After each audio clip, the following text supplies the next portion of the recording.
பயத்தை எதிர்த்து போராடுங்கள். கழுவப்பட்ட பொருட்கள் சுத்தமாகி விடுகின்றன. அவற்றை கழுவிய தண்ணீர்தான் அசுத்தமாகி போகிறது. புறம் பேசுவோர் நிலையும் அப்படிதான்.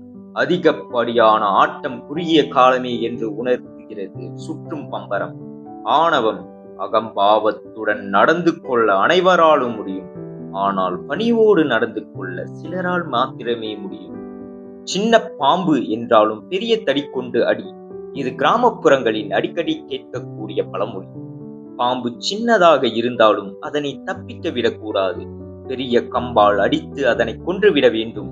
இது அந்த பழமொழியின் பொருள். ஆனால் இதனை சொல்லுகின்ற சூழ்நிலையே வேறு விதமாக இருக்கும்.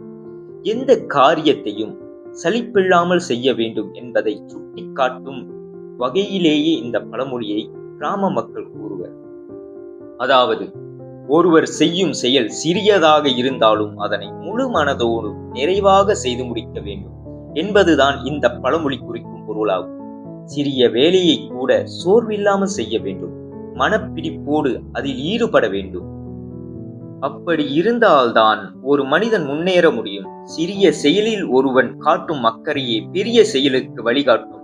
சின்ன வேலையையும் மனமுவந்து செய்தவர்கள்தான் வாழ்க்கையில் பெரிய மனிதர்கள் ஆகியுள்ளார்கள்.